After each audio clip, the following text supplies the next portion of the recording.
औज़ुबिल्लाहिमिनश्शैतानिर्रजीम बिस्मिल्लाहिर्रहमानिर्रहीम। मैं हूँ राना शकील रहमान FVN पर खुश आमदीद।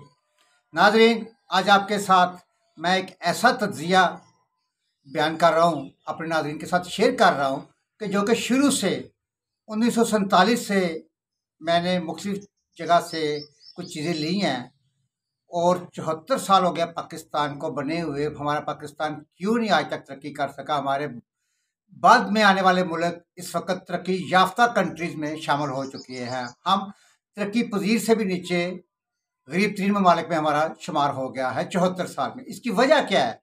तो नाजरीन, ये मैंने जो खान साहब का आखिरी जलसा था मुल्तान का, उसके बाद ये 3-4 दिनों में मैंने कुछ मुख्तलिफ जगह से कुछ चीज़ें ली हैं और कुछ उनकी स्टडी की है और अपना एक बयानिया तज़िया किया है, जो कि मेरे नाजरीन मेरे तज़िये को आखिर तक सुनिएगा और आखिर में मैं आपको एक ऐसी बात बताऊंगा जिससे आप 100% मेरे साथ इत्तेफाक करेंगे। नाज़रीन, शुरू में चलते हैं कि जब पाकिस्तान बना और इंडिया और पाकिस्तान जब दोनों एक ही दिन में अलग अलग मुल्क बने, तो शुरू में हमारे सियासतदानों ने जो किरदार अदा किया था वो कुछ यूँ था कि हर 5-6 महीने के बाद एक नया वज़ीर आज़म आ जाता था। हर 5-6 महीने के बाद उसके खिलाफ अदम एतमाद पेश हो जाती थी और प्राइम मिनिस्टर चेंज हो जाया करता था। इन सियासतदानों की वजह से फिर हमारी स्टैब्लिशमेंट को सियासतदानों ने मौका दिया कि स्टैब्लिशमेंट आके मदाखलत करे और उसके बाद स्टैब्लिशमेंट ने मदाखलत शुरू की और वो सियासत में उन्हें मजबूरन शामिल होना पड़ा, क्योंकि सिर्फ सियासतदानों ने इस मुल्क को स्टार्टिंग में एक मजाक बना के रख दिया गया था। और नाज़रीन, इसी तरह 1954 में एक एग्जाम्पल पेश कर रहा हूँ आपको, एक मिसाल आई है कि 1954-55 के राउंड अबाउट अमेरिका में एक क्लब बना था। उस क्लब में रेसलिंग क्लब था वो, और वो क्लब जो थे अपने पहलवान खुद तैयार किया करते थे। उनके अपने ही पहलवान हुआ करते थे और वो अपने पहलवानों को इंस्ट्रक्शन दिया करते थे। उनके साथ बाकायदा एक एग्रीमेंट हुआ करता था कि 2 पहलवान थे कि तुमने 3 दफ़ा हारना है और दूसरे को तुमने 3 दफ़ा जीतना है, कामयाब होना है। वो जो कामयाब उम्मीदवार हुआ करता था, पहलवान हुआ करता था, वो जब तीसरी दफ़ा कामयाब होता था, जुआ अरबों डॉलर के हिसाब से जुआ लगता था उस क्लब में, तो जब वो तीसरी दफ़ा कामयाब होता था तो वो समझता था कि यार मेरे में कोई कुव्वत आ गई है, मेरे में कोई इतनी जान आ गई है कि मैं ये बार बार कामयाब हो रहा हूँ। वो उसने अपने ज़हन से ये चीज़ निकाल दी कि मेरा इस क्लब के साथ कुछ एग्रीमेंट हुआ है और मैंने उस एग्रीमेंट के तहत चलना। लेकिन वो एग्रीमेंट को इग्नोर करके वो अपनी एक ताकत दिखाता था। वो अब जब चौथी दफ़ा आती थी तो उसको उम्मीदवार को कहते थे कि तुमने, जो कामयाब उम्मीदवार था, जीतने वाला पहलवान था, उसे कहते थे तुमने चौथी दफ़ा अब हारना है। तो हारने के तसव्वुर से वो भाग जाता था। वो सोचता था कि नहीं, मैंने हारना नहीं है, मैंने कामयाब ही होना है, मैंने जीतना ही है।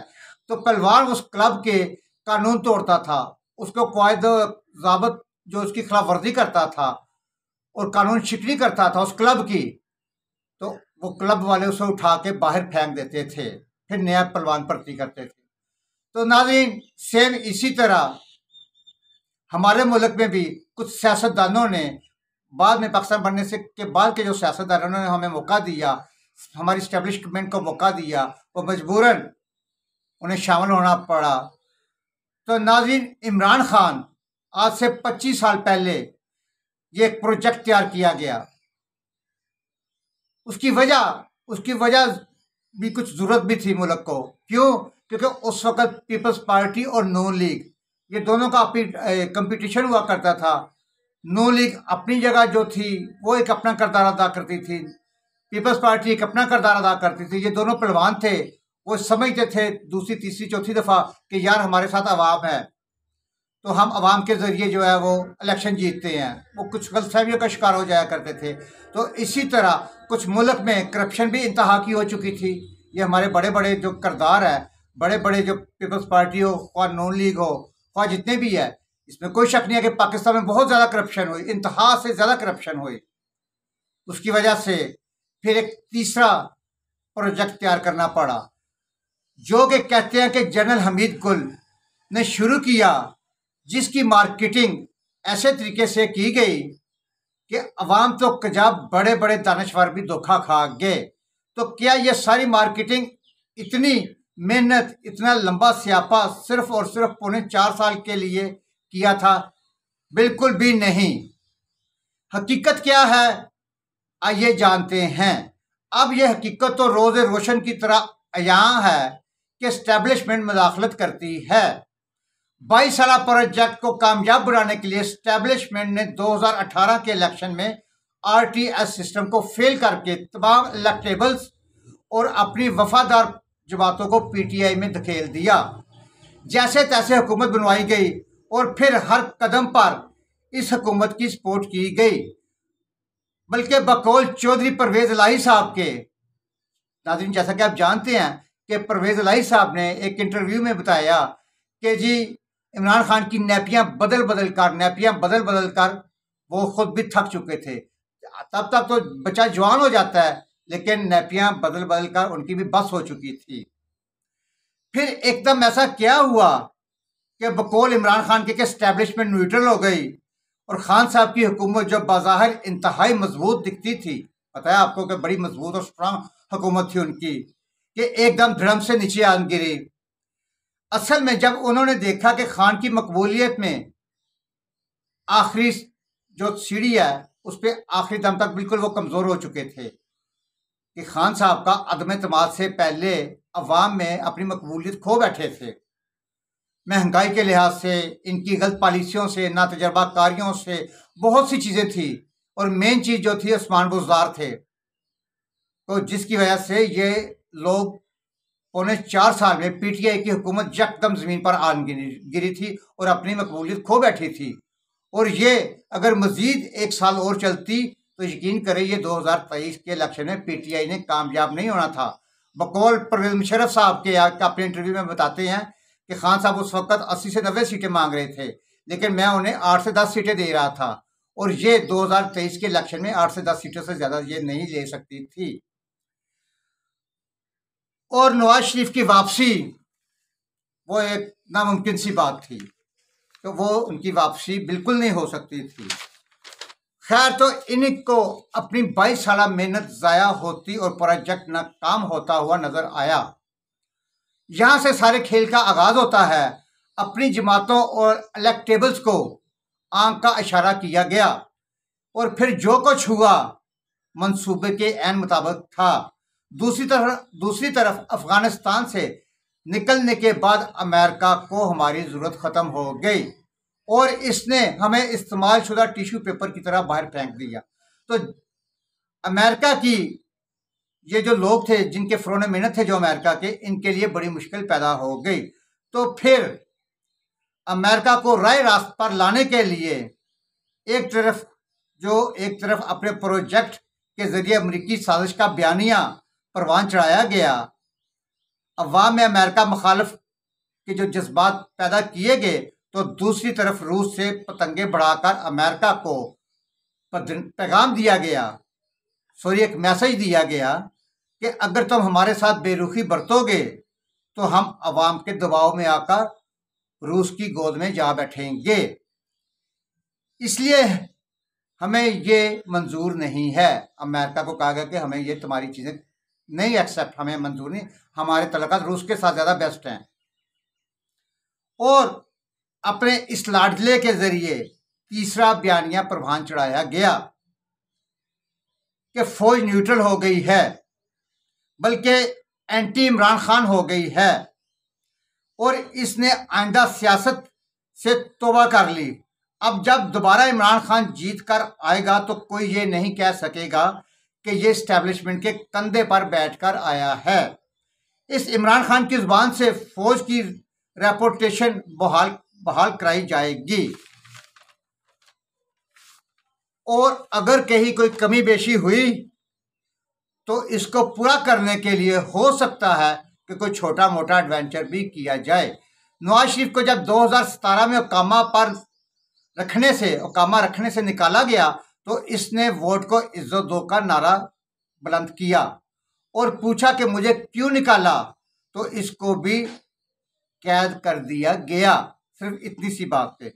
लेकिन यहाँ इमरान खान खुलेआम फौज को बुरा भला कहता है, जानवर तक कहता है, लेकिन इसको मीडिया बराह रास्त नशर करता है और यहाँ तक कि इसकी सेकंड पीटीआई की जो सेकंड पार्टी है, सेकंड लोग हैं, फवाद चौधरी जैसे लोग, वो भी क्या कहते थे कि ये हमारा मुल्क, हमारा घर, हम इसके मालिक अवाम और अवाम के नुमाइंदे आप, और इसके ऊपर डाकुओं ने हमला कर दिया। और जब डाकू इस घर पर हमला कर दे तो चौकीदार ये नहीं कह सकता कि मैं न्यूट्रल हूं। चौकीदारों से मुतालबा करता हूं कि इलेक्शन करवाएं। ये पीटीआई की सेकंड पोजीशन वाले लोगों का एक बयानिया उन्होंने भी बना दिया। तो खान साहब ने खुले आम फौज को बुरा भला कहना शुरू कर दिया, हत्ता कि यहां तक कि गद्दार, मीर जाफर, मीर सादक के इल्काबात से नवाजा गया। लेकिन इसको मीडिया पर बराह रास्त नशर किया जाता रहा, वो भी प्राइम टाइम में। नाज़रीन के प्राइम टाइम में इसको पूरे जलसे में ये बुरा भला जिस तरह कहते रहे सबके सामने है। नवाज शरीफ जब फौज का नाम लेता था तो इसको सेंसर कर दिया जाता था, लेकिन अब बगैर किसी सेंसर के गालियां और इल्जामात घंटों लाइव चलाते हैं। और फिर भी इमरान खान को वजीर आज़म लेवल की सिक्योरिटी और वीआईपी प्रोटोकॉल दिया जाता है। नवाज शरीफ ने जब के कुछ जो नाम लिए और इसका खिताब मीडिया पर दिखाने की पाबंदी आयद कर दी गई, लेकिन इमरान खान रोज फौज के खिलाफ हर्जा अरसाई करता है, लेकिन कोई पाबंदी नहीं लगती। ऐसा लगता है कि रातों रात मीडिया को इतनी आज़ादी मिल गई जितनी पिछली 7 दहाइयों में कभी नहीं मिली। एक महीने में ऐसा क्या हुआ कि माशियत जो कि बकौल इमरान खान के रॉकेट की रफ्तार से ऊपर जा रही थी, वो 4 हफ्तों में पाताल में जा गिरी। यहां तक कि मुल्क दिवालिया होने का खदशा पैदा हो गया और एकदम सारे माशी माहिरीन बाहर निकल आए और मुल्क दिवालिया दिवालिया दिवालिया दिवालिया के नारे लगने लगे। ऐसा क्या हुआ कि माशियत का हेर फेर, जो हरा भरा माशियत का हरा भरा जंगल कुछ ही दिनों में सरा में तब्दील हो गया। नोट करें नाज़रीन, यहाँ पे नोट कीजिएगा। तो कोई बता सकता है कि जो हर रोज इतने बड़े बड़े जलसे हो रहे हैं, इन पर खर्च करने के लिए करोड़ों रुपए कहां से आते हैं? किसके हुक्म पर इन जलसों की मार्केटिंग के अंदाज में कवरेज की जाती है? फॉरेन फंडिंग केस एकदम फिर से कैसे पसे मंजर में चला जाता है? अब अदलिया के जरिए क्यों जो मुस्तकबिल में तहरीक अदम एतमाद का दरवाज़ा हमेशा के लिए बंद कर दिया गया, कि जो मुस्तकबिल में जो अब कभी भी तहरीक अदम एतमाद का दरवाज़ा हमेशा के लिए बंद कर दिया गया है। अवाम को खान साहब बताते हैं कि मेरी हुकूमत अमेरिका और स्टैब्लिशमेंट ने गिराई, लेकिन वजूहात बताने से इनकारी है। आपने ऐसा क्या कर दिया था कि रातों रात अमेरिका और स्टैब्लिशमेंट आपके खिलाफ हो गए? आपने अमेरिका को एक ऐसी क्या जिक पंचाई कि इसको आपके खिलाफ साजिश करना पड़ी, और इस साजिश में स्टैब्लिशमेंट, अपोजिशन और आपके इत्तेहादी जमातें सभी दिलो जान से शामिल हो गए।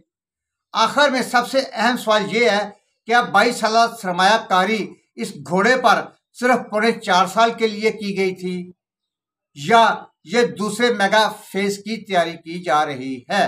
हालात और वाकयात बताते हैं कि ये दूसरे फेज की तैयारी है, और अदलिया के फैसले ने इसको तकवीयत बख्शी। इमरान खान फिर आएगा और इतनी कुव्वत के साथ कि 18वीं तरमीम हटाने और सदारती निज़ाम लाने के अधूरे प्रोजेक्ट को वो अकेला ही पाया तकमील तक पहुंचा सके। ये 3 दिन पहले मैंने अपने कोलीग, मेरे ऑफिस में कोलीग हैं, मैंने उनसे ये डिस्कस की कि आखिर क्या हुआ था कि इमरान खान का यकदम धड़न तख्ता हो गया, और फिर जैसे वो बाहर गया और 1 महीने के अंदर अंदर वो यकदम हीरो बन गया। फिर हमने सोचा कि यार जिस तरह इमरान खान का ग्राफ यकदम गिर रहा था, और बिल्कुल नाज़रीन आपको पता है कि सबसे सताए हुए महंगाई के अवाम, जो कि जिन्होंने तहरीक इंसाफ को, पीटीआई को वोट दिया था, वो भी इनके खिलाफ हो गए थे। और अब वो महंगाई, वो सारे कुछ हर चीज वो मनो मिट्टी तले दब गए। अब वही इमरान खान, वही पीटीआई यकदम हीरो आ गई। तो नाज़रीन जरूर समझिएगा और सोचिएगा कि ये क्या हो रहा है हमारे मुल्क के साथ। और 74 साल में हम क्यों नहीं कामयाब हो सके, हमारा क्यों नहीं तरक्की याफ्ता कंट्रीज़ की दौड़ में शामिल हो सके। और पाकिस्तान को बने 74 साल हो गए और 26 साल बाद हमने 100 साल पूरे कर लेने हैं। तो मेरे एक बड़े प्यारे बरखुरदारा मेरे बच्चे हैं, मेरे बेटे हैं, वो कहते हैं हम क़यामत तक तरक्की नहीं कर सकते। नाज़रीन, इस प्रोग्राम के साथ इजाज़त दीजिए। अल्लाह हाफ़िज़।